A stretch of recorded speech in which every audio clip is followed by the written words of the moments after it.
El día de mi boda, yo estaba con el vestido todavía blanco, el lápiz labial aún intacto y el corazón partido a la mitad. Encontré a mi papá recargado en la pared de un pasillo, sin silla, sin mesa, sin lugar. Mientras tanto, la familia de mi prometido ocupaba con champaña y risas la mesa número 1, la mesa que debería haber sido de él. Alguien había cambiado todo. Alguien había decidido que mis padres pertenecían a la mesa 14, apretada entre la puerta de la cocina y un bote de basura. Y cuando descubrí quién lo había hecho y por qué, tomé una decisión que lo cambió todo. No fue impulsiva. Fue la decisión más lúcida de mi vida.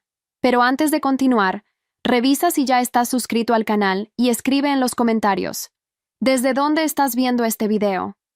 Nos encanta saber hasta dónde llegan nuestras historias. Mi nombre es Camila Sánchez. Tengo 31 años. Soy maestra de primaria en una escuela pública en Aguascalientes y crecí en una casa de 2 pisos en la calle de las Jacarandas, donde el olor a café de olla recién hecho se mezclaba con el de la masa de pan dulce que mi mamá preparaba todos los sábados por la mañana. No le voy a dar vueltas. Tienes que saber una cosa desde el principio.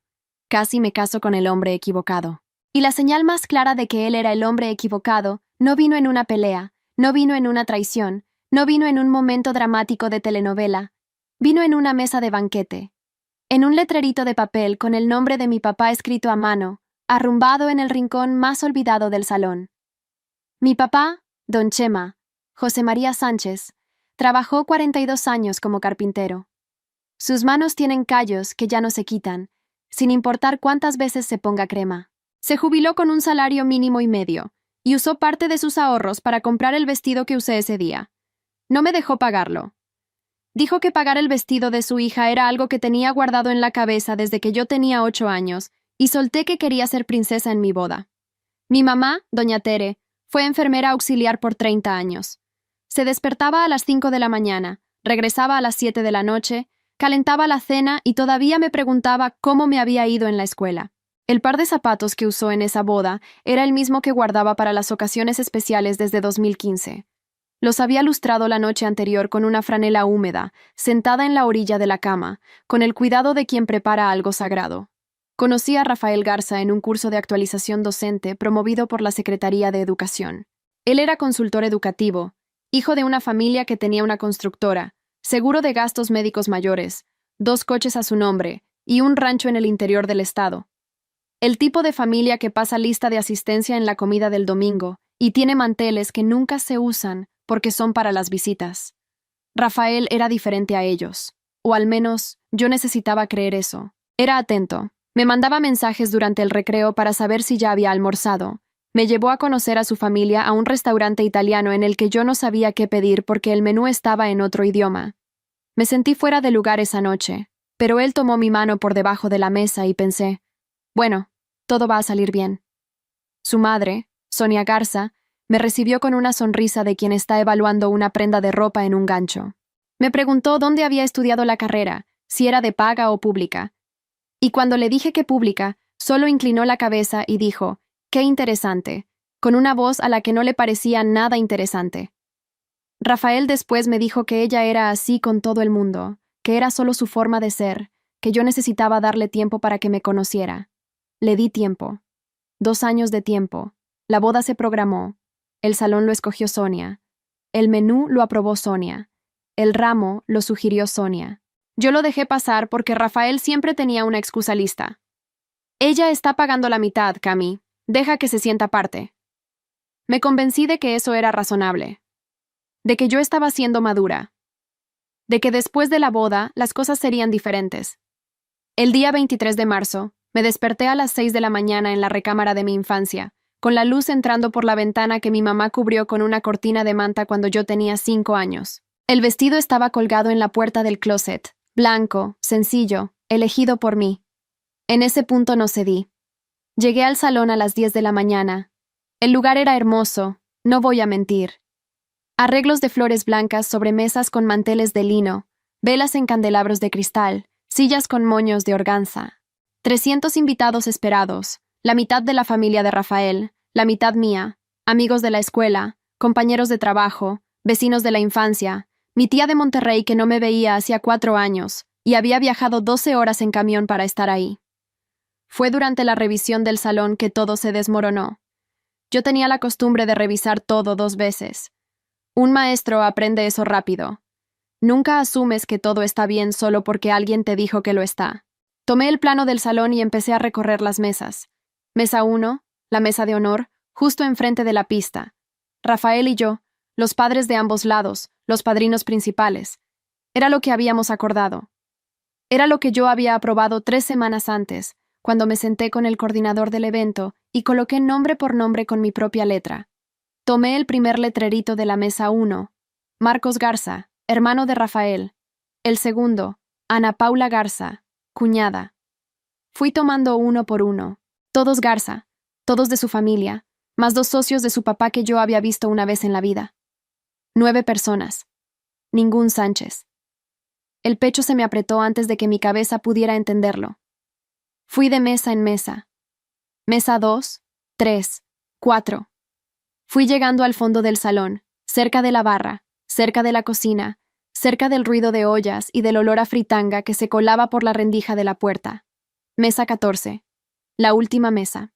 2 sillas diferentes a las demás, más pequeñas, sin el moño de organza, arrumbadas cerca de un carrito de servicio con una charola sucia encima. José María Sánchez, Teresa Sánchez. Me quedé mirando esos 2 letreritos por un tiempo que no sabría calcular. Pudieron ser 30 segundos, pudieron ser 3 minutos. El salón se seguía montando a mi alrededor, meseros pasando, flores acomodándose, música a bajo volumen saliendo de alguna bocina, y yo ahí, parada, con el vestido de novia todavía en la mano porque aún no me había cambiado, sosteniendo el nombre de mis padres en una mesa pegada a la pared del fondo. Fui a buscar al coordinador. Él ni parpadeó cuando le pregunté quién lo había cambiado. Me dijo, con una voz entrenada para no revelar nada, que la señora Sonia había solicitado un ajuste en el mapa de mesas esa mañana, que ella le había dicho que la novia estaba al tanto. A mí nunca me habían consultado nada. Fui a buscar a Rafael. Mi corazón latía a 1000 por hora, pero mi cabeza estaba fría. Siempre he sido así en situaciones de presión. Es como si mi cuerpo supiera que entrar en pánico no resuelve nada y activara un ajuste automático. Respira hondo, tómalo con calma, piensa antes de hablar. 30 años de vida con Don Chema me enseñaron eso. Él nunca alzaba la voz cuando había un problema. Se detenía, cruzaba las manos, pensaba, y entonces resolvía. Encontré a Rafael en la antesala donde los padrinos se estaban arreglando. Estaba de espaldas, acomodándose el pañuelo en el bolsillo del saco frente al espejo. La escena era bonita, de esas que imaginas cuando piensas en el día de tu boda. Pero yo no veía ninguna belleza en ese momento. Cuando le conté lo que había encontrado, se volteó despacio. Su rostro era el rostro de alguien que ya se sabe la historia antes de escuchar el final. No fue sorpresa lo que vi en sus ojos, fue ese cansancio ligero de quien está esperando una plática que no quería tener.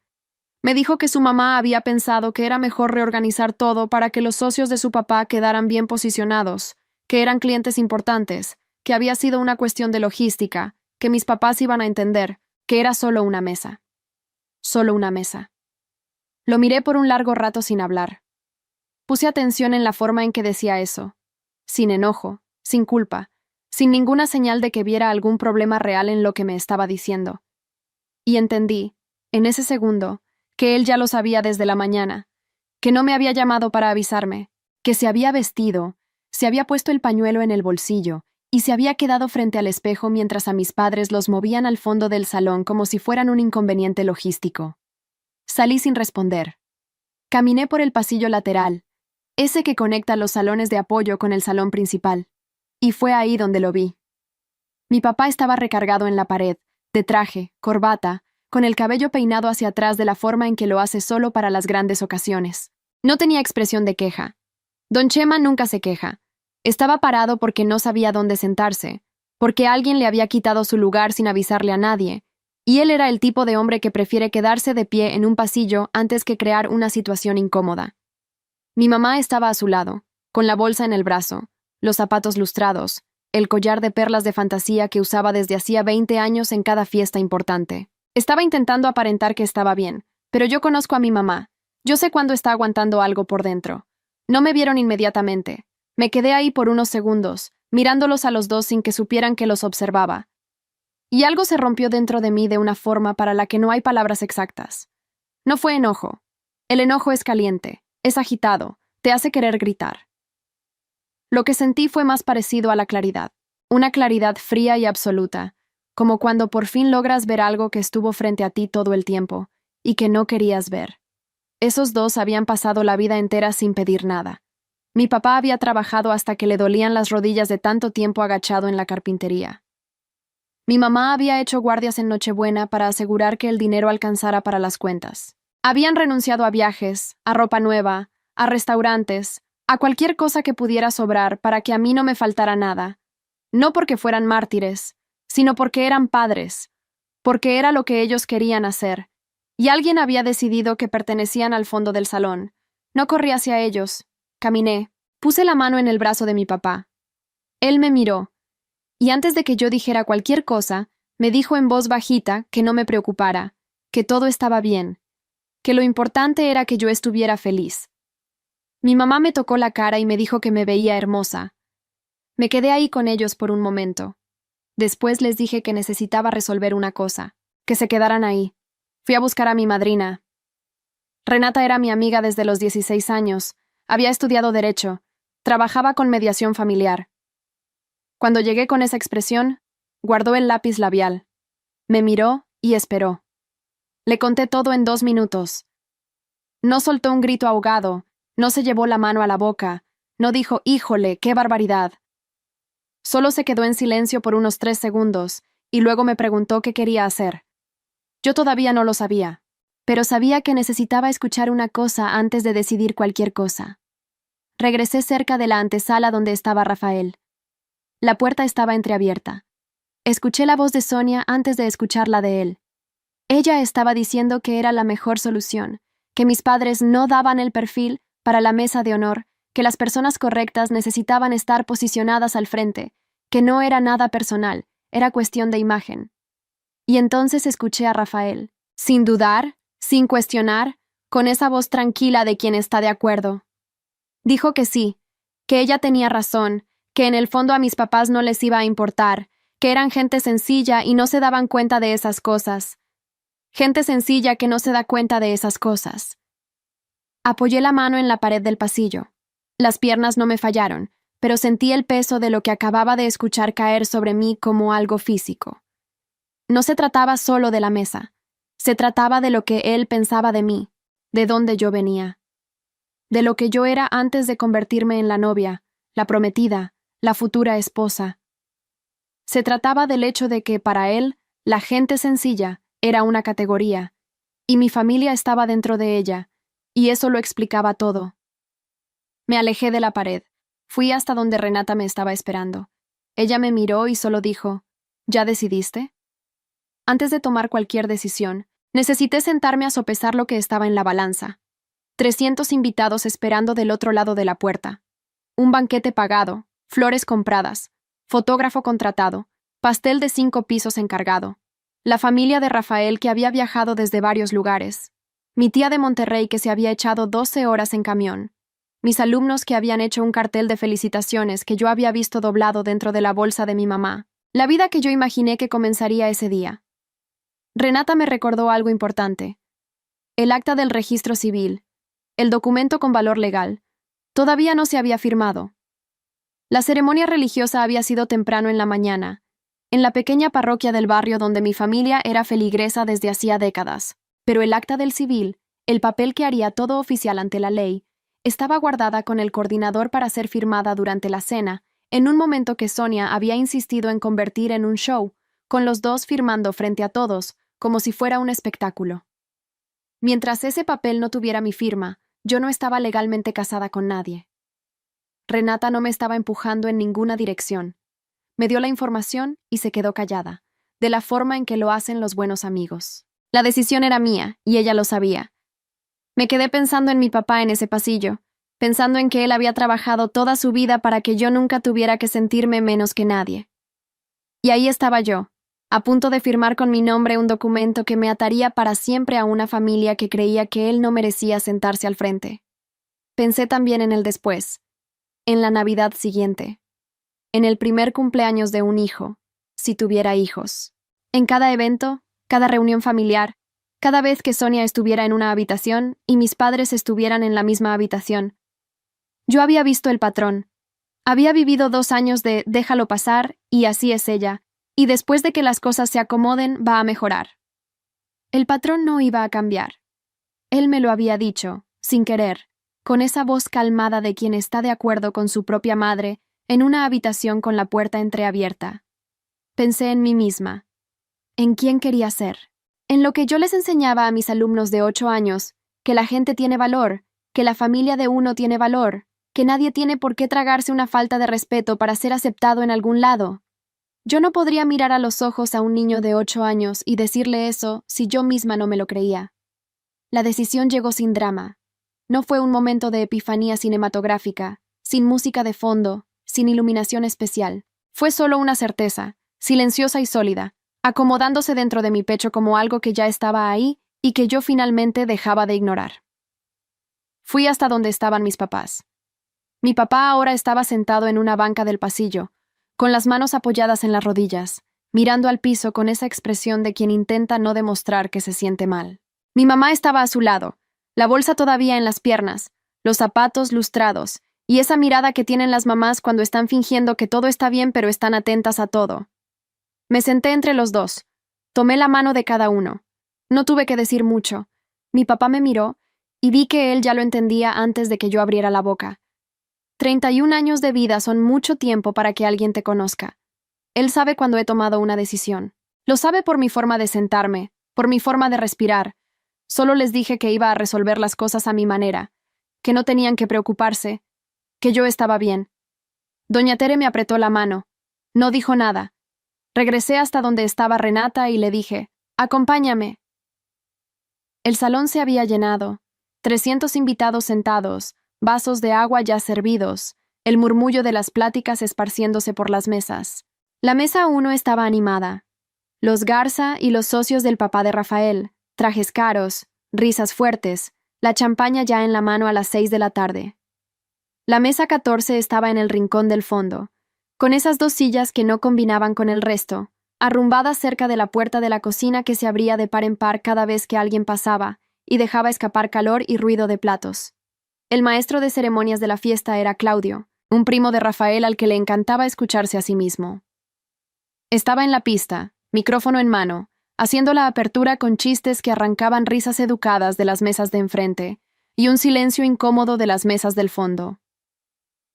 Caminé hacia la pista por el pasillo lateral, por el mismo camino al que nadie le estaba prestando atención porque todo el mundo estaba viendo al maestro de ceremonias. Renata venía detrás de mí, a paso firme, sin prisa.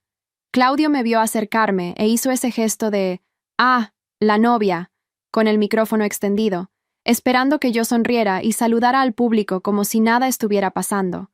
Eso no era lo que iba a hacer. Le quité el micrófono de las manos con cuidado. Se quedó sorprendido pero no opuso resistencia. Me volteé hacia el salón. 300 rostros. Algunos que conocía desde niña. Otros que había visto 2 veces en la vida. Compañeros de trabajo, vecinos, maestros que me vieron crecer. Y también los Garza en la mesa 1, y Sonia en el centro de esa mesa, con la copa de champaña ya en la mano, con esa sonrisa que era más una postura que una expresión. Respiré profundo una vez. No por nervios, para organizarme. Empecé diciendo que quería aprovechar ese momento para contar algo que todos necesitaban saber antes de que empezara la cena. La voz me salió firme, sin temblar, sin prisa. 30 años viviendo con Don Chema me enseñaron que cuando tienes la razón, no necesitas gritar. Dije que, esa mañana, el mapa de mesas había sido alterado sin mi conocimiento y sin mi autorización, que mis padres, que estaban presentes, que eran los padres de la novia, que deberían estar en la mesa de honor, habían sido transferidos a la última mesa del salón, pegada a la puerta de la cocina, junto a un carrito de servicio. El murmullo recorrió el salón como una ola. Las cabezas giraron hacia el fondo. 300 pares de ojos encontraron la mesa 14, encontraron a Don Chema de traje y a Doña Tere con su collar de perlas de fantasía, sentados en esas sillas que no combinaban con ninguna otra del salón. Vi cómo cambiaba la expresión de la gente. La confusión primero, después el entendimiento, Después esa incomodidad específica de quien se da cuenta de que estaba siendo cómplice de algo malo sin saberlo. Continué. Dije quiénes eran mis papás. Que mi papá había trabajado 42 años como carpintero. Que mi mamá había pasado 30 años cuidando pacientes en un hospital público. Que los dos habían contribuido con parte de sus ahorros para que esa fiesta se llevara a cabo. Y que alguien había decidido que pertenecían al rincón del fondo, cerca del bote de basura. No alcé la voz cuando dije el nombre de Sonia. No fue necesario. Solo dije que el cambio lo había hecho ella, esa misma mañana, y que cuando yo había confrontado a Rafael, él había estado de acuerdo en que era la posición más adecuada para mi familia. El silencio que cayó en el salón fue del tipo que duele. Miré a la mesa 1. Sonia estaba rígida. La sonrisa se había evaporado. Rafael tenía la mandíbula tensa, los ojos clavados en mí, y reconocí en esa mirada el mismo cálculo que había visto antes. Estaba evaluando qué decir, cómo posicionarse, qué frase elegir para controlar los daños. Dije una cosa más antes de poner el micrófono de vuelta en el pedestal. Dije que no podía firmar con mi nombre un matrimonio donde mi familia era tratada como un inconveniente, que el documento todavía no se había firmado y que no se firmaría, que lo sentía por todos los que habían venido desde lejos, que aquello no era culpa de nadie en el público, y que esperaba que todos pudieran cenar y disfrutar de la noche de la mejor manera posible. Después bajé de la pista. Los pasos hasta la mesa 14 fueron los más largos y los más cortos de mi vida al mismo tiempo. Largos porque el salón estaba en un silencio total y yo podía escuchar cada vez que mis tacones tocaban el suelo. Cortos porque no tenía nada de miedo. Cada paso era una confirmación de que estaba en el camino correcto. Mi papá estaba de pie cuando llegué. Se levantó en cuanto me vio bajar de la pista, antes incluso de que yo llegara hasta él, como si su cuerpo ya supiera lo que estaba pasando antes de que su cabeza lo procesara. Mi mamá tenía los ojos llenos de lágrimas, pero aguantando. Ella siempre aguantaba. No hubo discursos entre nosotros tres. No hubo necesidad. Tomé a mi papá del brazo por un lado, el brazo de mi mamá por el otro, y empezamos a caminar rumbo a la salida. Renata estaba en la puerta con mi bolsa y mi abrigo. Ella lo había previsto. Es lo que hacen las mejores amigas. No preguntan, actúan. Mientras caminábamos, escuché la voz de Sonia elevándose en el salón. Esa voz calibrada para sonar controlada, pero que claramente estaba al límite del control. Escuché a Rafael gritando mi nombre 2 veces. No miré hacia atrás. No porque estuviera enojada, sino porque no había nada que ver. Todo lo que yo necesitaba estaba afuera de ese salón. La puerta se cerró detrás de mí. El estacionamiento de noche tenía ese silencio de un lugar que debería estar lleno de ruido, pero no lo está. Las luces del salón se filtraban por las ventanas. La música que el DJ había puesto, porque alguien le había avisado al DJ que la fiesta continuaría, supe después, llegaba apagada hasta allá afuera, extraña, como la banda sonora del lugar equivocado. Mi papá se detuvo en el estacionamiento, se volteó hacia mí y se me quedó viendo un rato sin hablar. Luego me puso la mano en la cabeza, de la misma forma en que lo hacía cuando yo era niña, y había hecho algo que él aprobaba, pero no sabía cómo poner en palabras. Una cosa sencilla y enorme al mismo tiempo. Doña Tere se secó los ojos con el pañuelo que siempre traía en la bolsa, y dijo que tenía hambre y que quería ir a comer unos tacos. Nos reímos. Los tres, ahí en el estacionamiento de un salón de fiestas, conmigo todavía en vestido de novia, y nos reímos de verdad. Renata pidió un coche. Nos fuimos a la casa de mis papás, que quedaba a 20 minutos. Mi mamá calentó un caldo de pollo que había sobrado de la comida. Mi papá puso el partido de fútbol sin volumen en la televisión, solo para hacer compañía. Renata se quedó hasta la medianoche, sentada en la mesa de la cocina tomando café y platicando de cosas que no tenían nada que ver con lo que había pasado esa noche. Fue la noche más extraña y más tranquila de mi vida. Cuando me fui a la recámara de mi infancia, misma cama, mismo techo con la mancha de humedad que tenía forma de conejo. No lloré. Me quedé acostada viendo esa mancha y pensando en cuánto tiempo había pasado desde que yo era niña y la miraba antes de dormir inventando historias sobre el conejo. No me arrepentí, ni por un segundo. El teléfono se llenó de mensajes, pero no los abrí. Los dejé para el día siguiente. Esa noche era mía. Era de mis papás. Era del conejo en el techo, del caldo calentado y del partido de fútbol sin volumen. En las 2 semanas siguientes, aprendí que las consecuencias de una decisión honesta llegan de formas que uno no planea. Renata, que además de mi madrina era mediadora familiar, me ayudó a entender exactamente dónde estaba yo desde el punto de vista legal. El acta del registro civil nunca se firmó. La ceremonia religiosa no tenía valor civil. Yo salí de esa noche exactamente como entré. Camila Sánchez, soltera, maestra, hija de don Chema y de doña Tere. Ningún proceso de divorcio, ninguna repartición de bienes, ningún papel por firmar. Solo la vida siguiendo su curso. Rafael mandó mensajes, muchos. Empezaron competiciones para platicar, pasaron a explicaciones, luego a acusaciones, luego a la promesa de que su familia iba a tomar cartas en el asunto. Sin especificar cuáles, porque no había nada que hacer. No habíamos firmado nada. Había, a lo sumo, una fiesta cancelada y un pastel de 5 pisos que supongo que los Garza se comieron. Después de una semana, bloqueé el número. Sonia intentó marcar al teléfono de casa de mis papás. Mi papá contestó. Por lo que me contó después, ella usó un tono de «vamos a resolver esto como adultos». Mi papá solo le dijo que yo tenía una abogada por si quería hablar de cualquier cosa formal, le agradeció la llamada y le colgó con la misma calma con la que cierra un cajón en la carpintería. Sin ponerle llave, sin forzarlo, solo cerrándolo. Lo que no me esperaba eran las consecuencias que yo no había orquestado.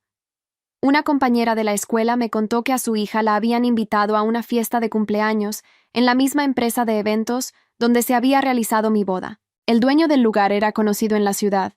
La historia había circulado, no por mi culpa, sino porque 300 personas lo habían presenciado y 300 personas hablan. El salón perdió 2 contratos de eventos corporativos ese mes. Me enteré de esto por terceros, sin haber hecho nada. Sonia formaba parte de un consejo de una asociación de beneficencia local. En una junta del consejo que se llevó a cabo 3 semanas después, la agenda giró en torno a valores y representatividad. No fue reelegida para la presidencia del comité de eventos. La versión oficial fue que la rotación era saludable. La versión que circuló entre las socias fue otra.